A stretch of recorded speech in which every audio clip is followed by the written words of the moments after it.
We have probably one of the largest data sets of brain data in the world. We have over 1 billion minutes of EEG data. And with that, we can begin to pull out patterns of how the brain both degrades over time and how the brain recovers with different interventions.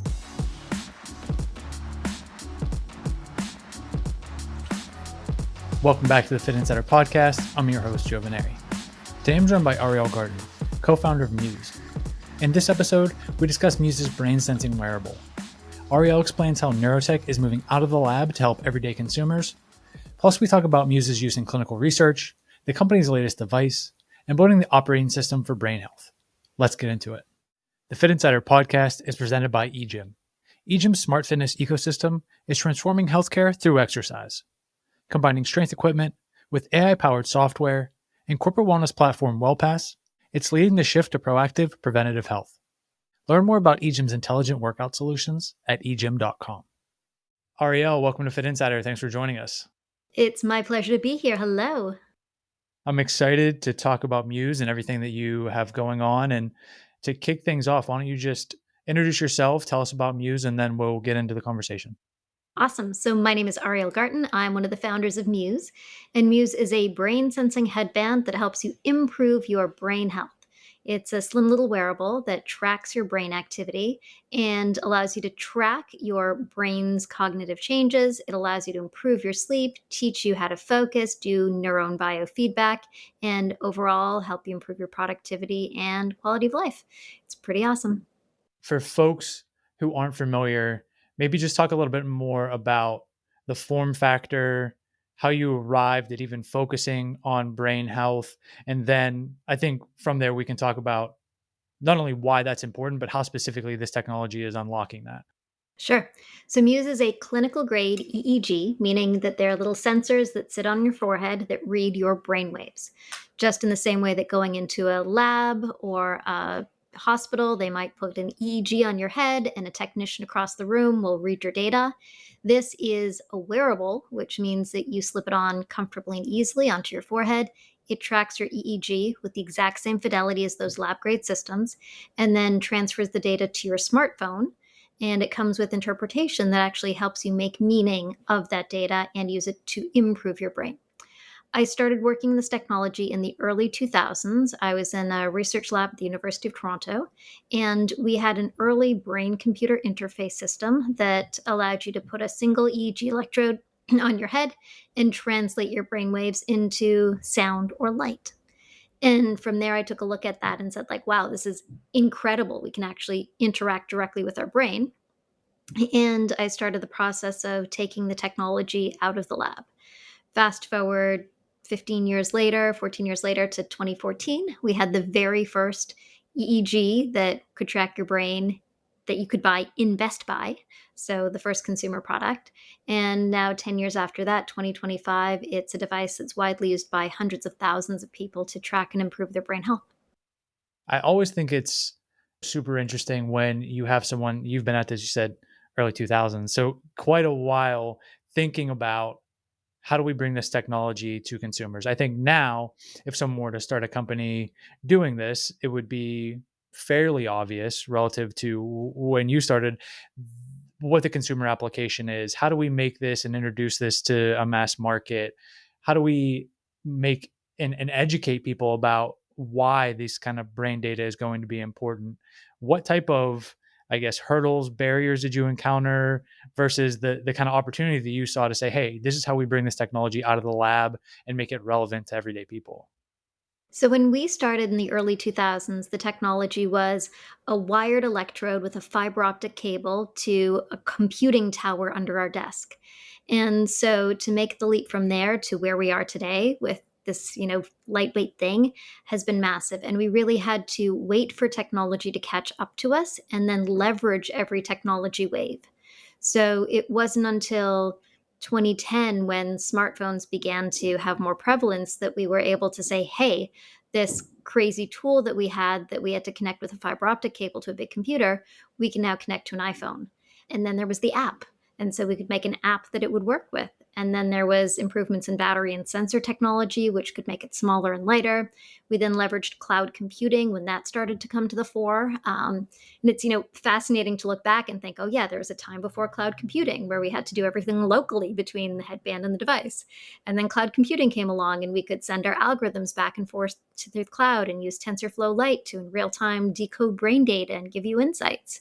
And now there's the new wave of AI, which are further utilizing to make more meaning out of brain data. So it's been amazing tracking each of the technological waves that have been coming and utilizing those to then push our technology to the next level in a way that now seems really obvious. Of course, wouldn't you do it that way? But we actually had to figure it out as we went. And so it's really exciting to think about what the next sets of waves are going to be that we'll be able to capitalize upon to further unlock the value of our brains. When you and Muse talk about brain health, how do you like where do you define that? How do you present that information to users, whether that's in terms of a formal definition, quote unquote brain health. This is what we're going to help you improve and unlock, but also in terms of, the metrics that you're showing people, because there is always with any wearable or technology or even, kind of like blood panels, what does the consumer see? What do they need to see? How do they interpret it? How do they make it actionable? So both in terms of like that definition and then metrics, like what are people seeing, and then how are you kind of coaching or informing them about how to improve these different metrics? Sure. So we all know we need to work on our physical health, and physical health contains a number of different components or strength or flexibility, etc. Your brain health is something you can also work on, and that contains components of our mental health, the health of our thoughts, our emotional health, the health of our emotional reactions and our ability to manage them and interact with them. It includes our cognitive health, our ability to think clearly and process information, and it includes the health of the organ itself.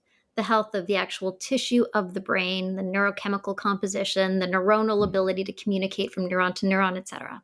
So, brain health is a very big term that under which all of these ideas sit. When we help people work with their brain health and improve it, we're looking at helping people track their sleep and improve their sleep because sleep is a huge contributor to brain health. We're helping people improve their focused attention and performance. We're helping people to meditate, another great way to improve your brain health. And then we have brain health metrics like alpha peak frequency that actually track the reactions of your brain and how quickly they're going and your brainwave compositions and health. So there's multiple different metrics and approaches that are all under the one umbrella of the Muse device.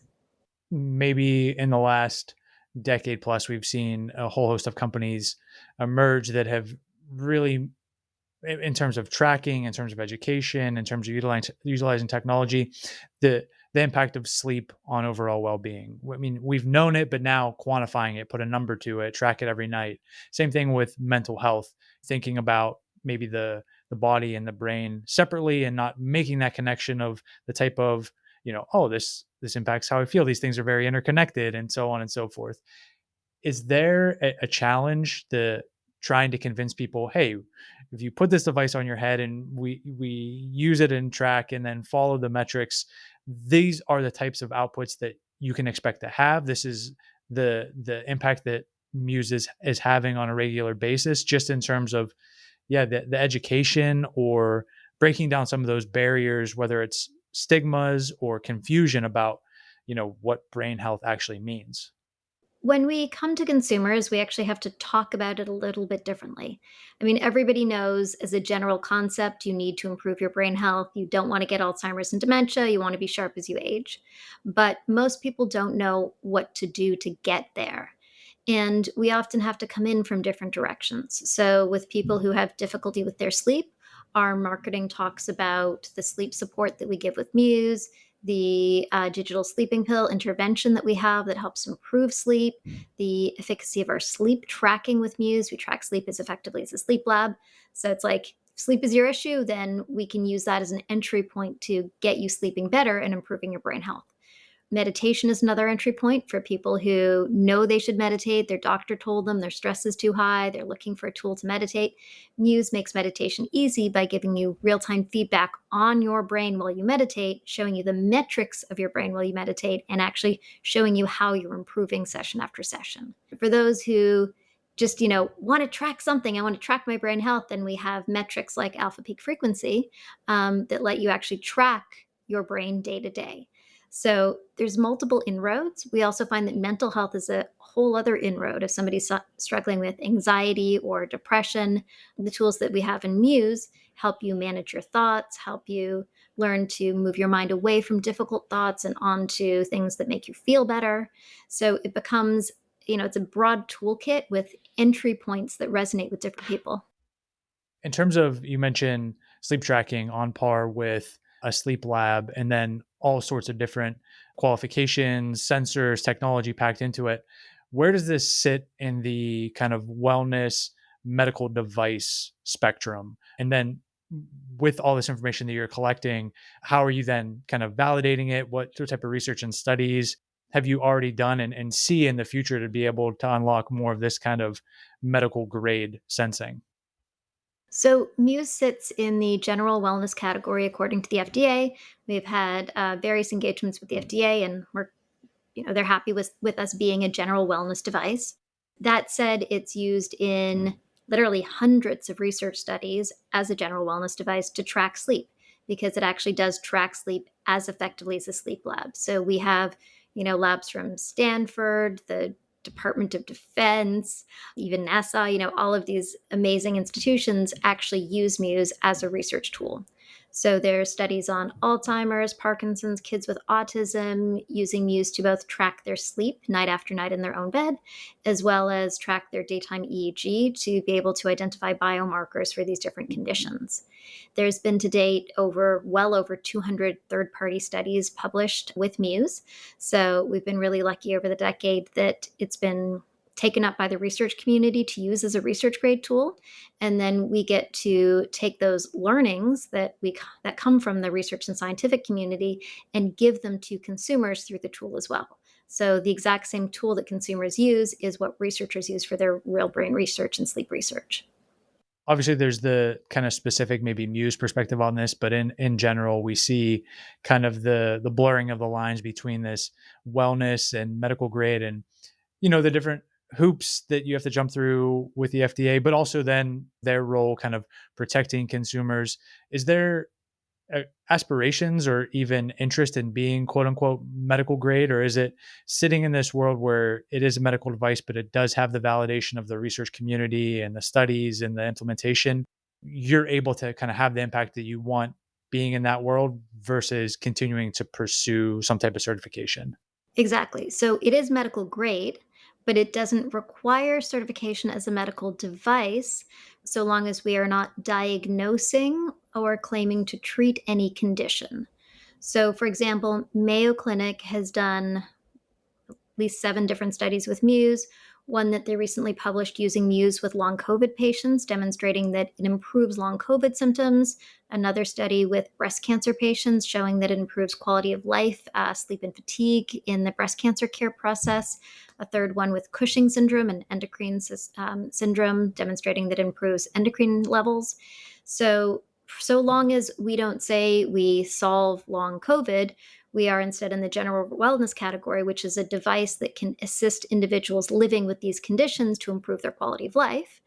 So as long as that's our marketing line, then we don't cross the line of needing to be a medical device.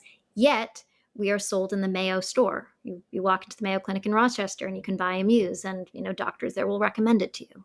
Yeah, that's why I kind of double clicked on that, because I do think it's such an important distinction, but also shows the kind of relationship that Muse has with clinicians, with the research community, all the various studies. How important is that to your overall, whether it's business model or just continuing to validate the technology? And how do you think about working with researchers, clinicians in terms of advancing brain health and what you're already doing?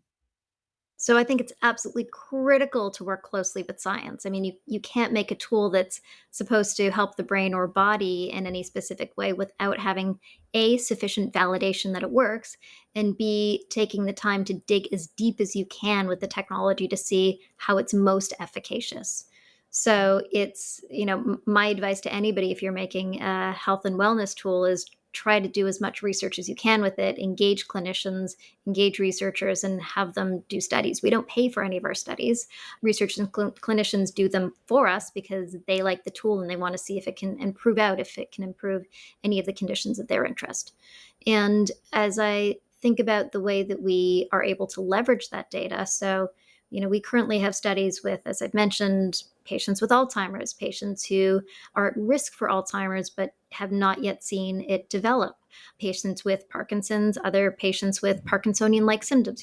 Each of these conditions are being used with Muse in very specific ways, documented by researchers, which gives us an extraordinary body of data from which to derive novel insights on the brain. So we've published papers, as have colleagues of ours, demonstrating the novel biomarkers for age that we can actually see in people's sleep.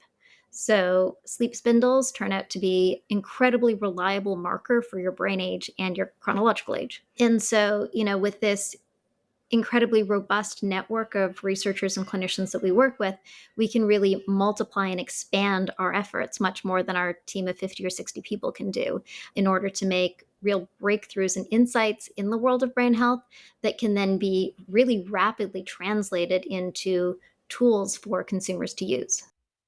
Oftentimes when talking to different founders, maybe they have a company that's doing kind of at-home diagnostics, whether that's blood or saliva or any other evaluation. Similarly with wearables that are collecting, reams of data on people.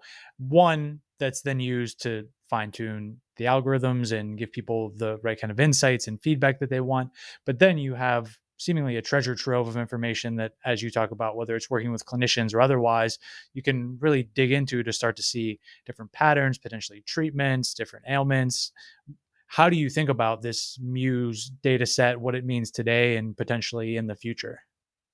So we have probably one of the largest data sets of brain data in the world. And that's been the case for a little while, that we have over 1 billion minutes of EEG data. And with that, we can begin to pull out patterns of how the brain both degrades over time and how the brain recovers with different interventions. So within our data sets are studies of individuals going through drug treatment, studies of individuals going through non-pharmacological treatments. And so we can track the changes in the brain with all of these treatments. We, for example, in one study with long COVID patients, we're able to identify a neuromarker for long COVID because we have a database of people from prior to 2020, prior to long COVID, since Muse has been around since 2014. And then we could compare EEG post-COVID, pre-COVID, and in the cases of long COVID to see the changes that happen in the brain. So, it's an extraordinarily rich body of data.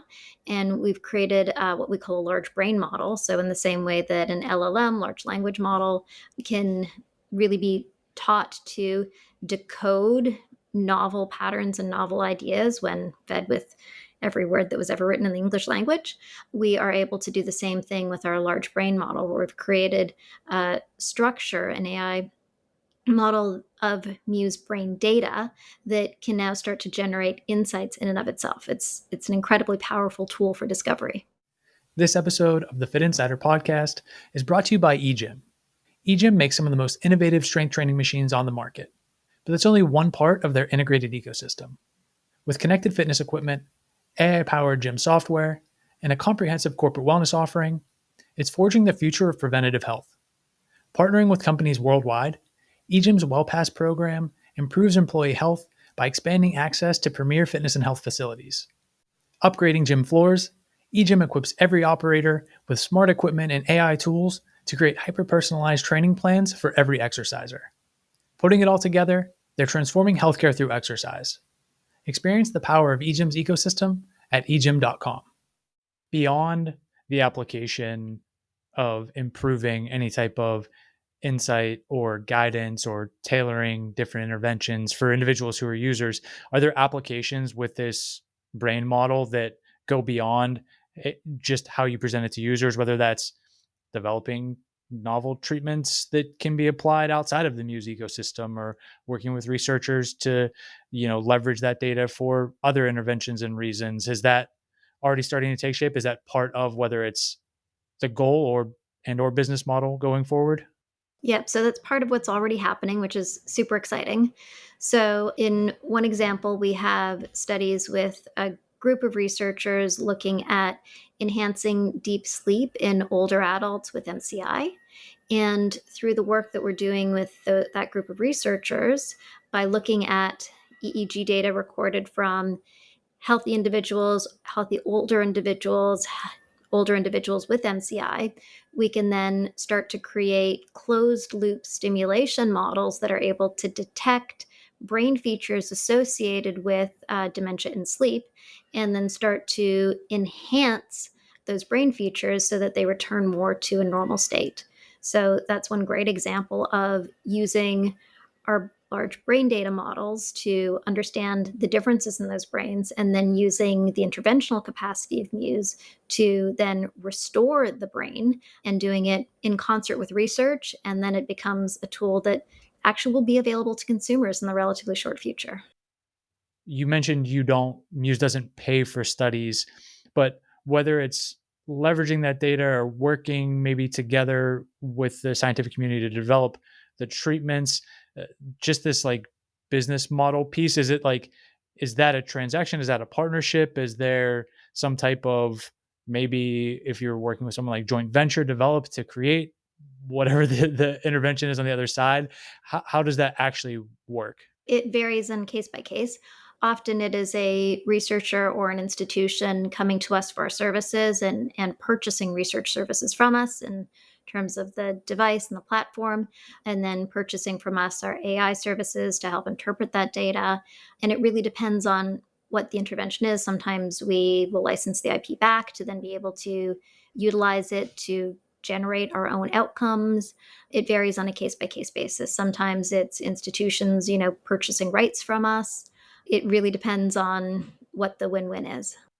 Even if people who follow it very closely, like maybe even users don't follow it this closely, but just thinking about other operators and executives, to the extent that you hear about these quote unquote research partnerships, it's maybe a headline, maybe somebody gets a grant from whatever the agency is or the institution, maybe they announce what they found, but it's not always talked about in terms of, yes, this is a research tool. This is not just the device itself, but the data, and this relationship in terms of IP, in terms of the interventions, like that is part of where wearables and diagnostics are going as well. Even if they are on the consumer side, like this is clinical use cases and also part of that kind of evolving business model. Yeah, that's actually a good point. So, to talk about it from a business model perspective, clinics, for example, will use Muse in their clinic, and they can either purchase Muse devices, which they then loan or rent to their participants. Sometimes it's a higher end executive clinic, and so they will have devices available for purchase. But then they also purchase software licenses from us to get access to unique clinical programs that the average consumer can't get access to. And then we have a software dashboard that allows them to track each of their participants or patients. And so, yes, there's the wearable, but then there's an entire kind of software network that we've built behind it for different use cases. So clinicians have their own set of software that they will use to be able to use it with their patients and really enhance their patient experience. Researchers have a different set of software and cloud services that we've built to enable their studies to run and to do the statistical analyses that are required. And then consumers are an entirely different model with they buy a headband, and then there's a very low cost subscription to continue to get updates of all the new kinds of services that we provide to consumers. So we have a very complex business in that we have multiple different markets, but as we've grown over the last decade, we will succeed in one place, and then replicate to the next adjacent market, tailor the product for that market, then replicate to the next adjacent market and tailor the product. So we've been able to serve multiple different needs and multiple lines of business with actually a very small, slim team, because we already have the manufacturing for the band done, because we already have the validation for it, because we have sort of the groundswell marketing of people using it. Often clinicians come to us and say, hey, I'd like to use this with my patients because I myself as a consumer am a Muse user.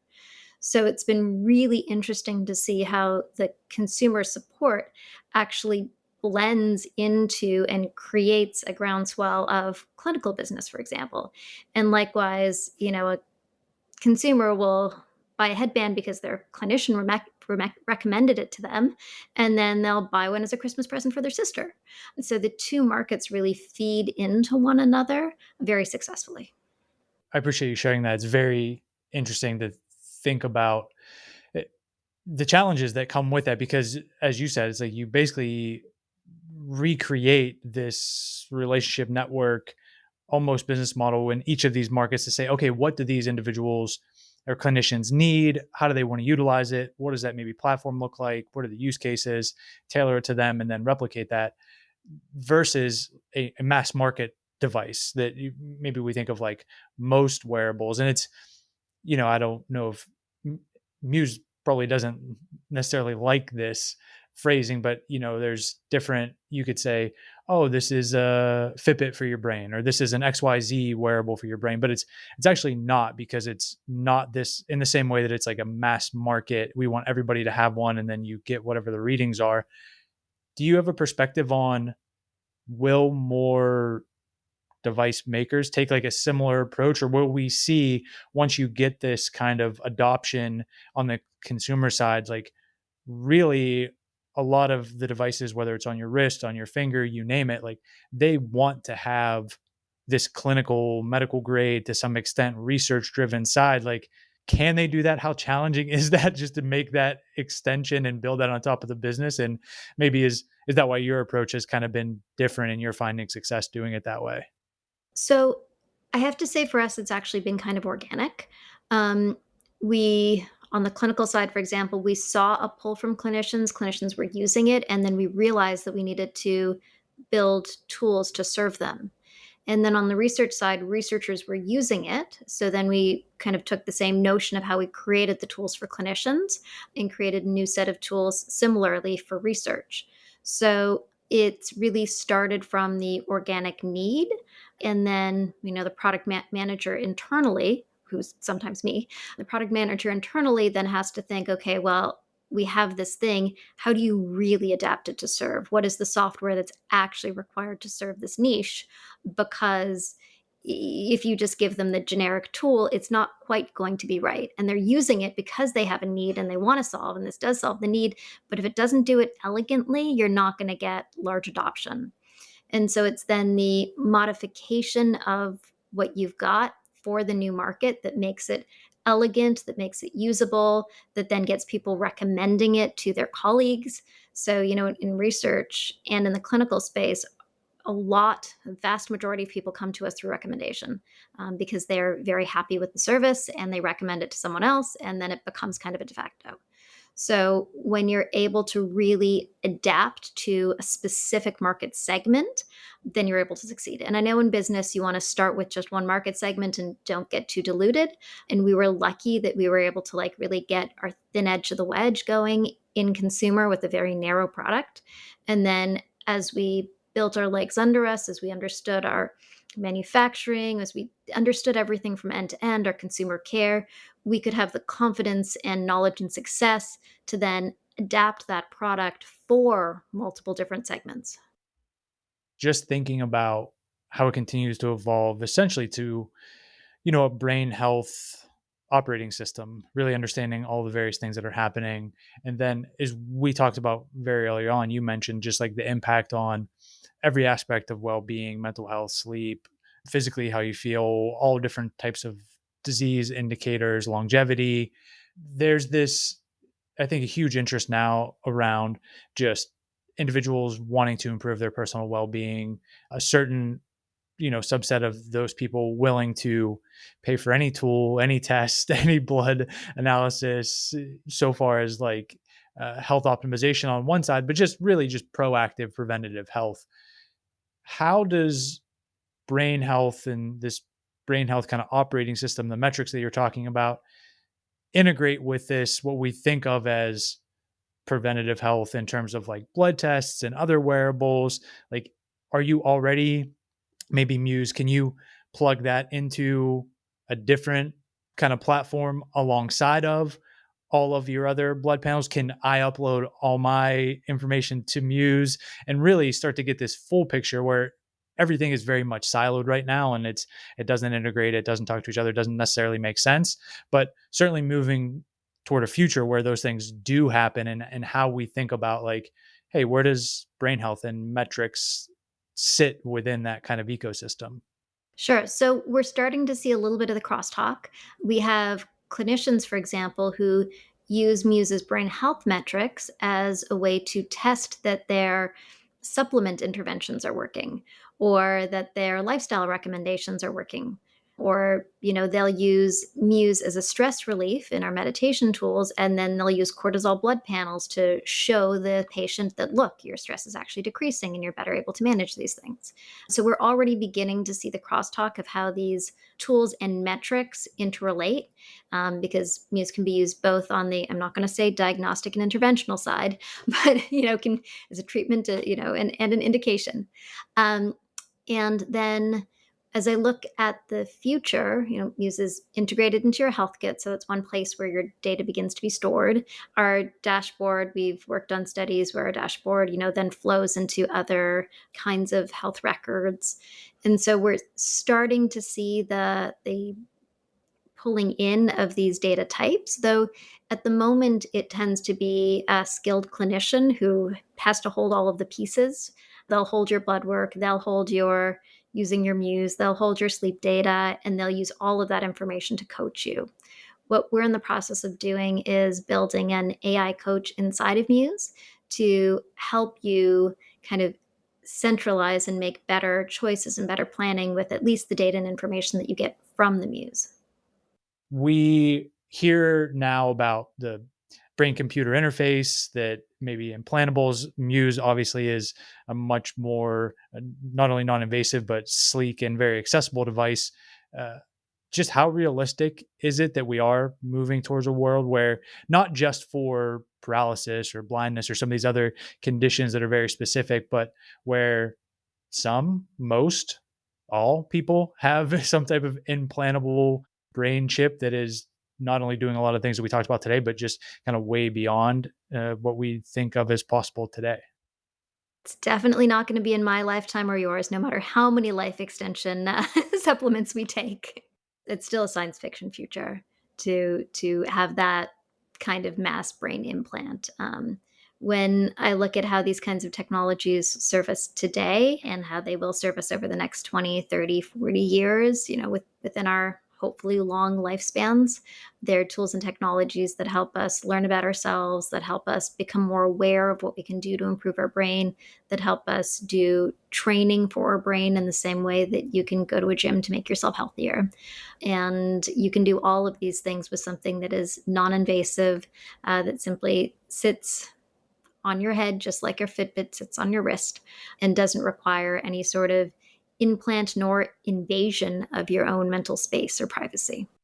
I'm certainly not interested personally in that future. So, not that I thought it was on the immediate horizon, but to the kind of hype and certainty that some folks talk about this impending reality versus the very rational and measured response that you gave.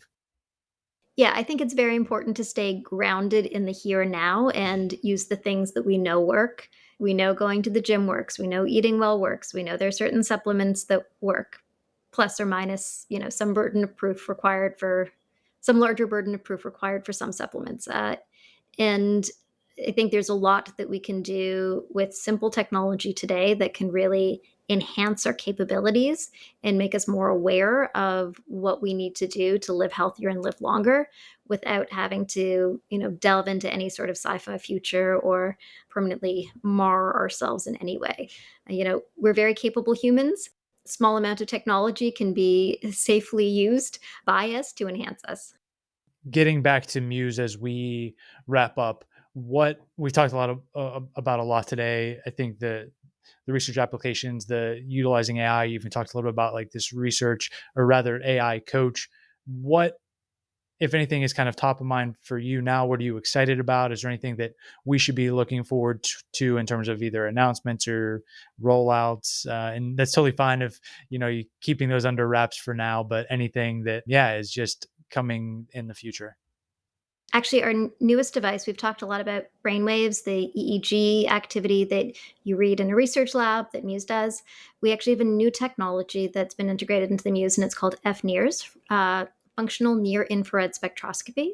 So, in the same way that in a research lab, a fMRI machine is tracking the brain oxygenation, functional near infrared spectroscopy uses red and infrared light to be able to track the oxygenation of your brain, basically how much oxygen and blood oxygen comes to your prefrontal cortex, and by extension, how healthy or capable those parts of your brain are. So with Muse, we now integrate, in our new Muse Athena, we integrate EEG and FNIRS, functional near infrared spectroscopy, into one device to really be able to give you a total picture of your brain and be able to not only train your brain waves, but also train your frontal oxygenation to enable you to have a stronger, more capable, more attentive, and more focused prefrontal cortex.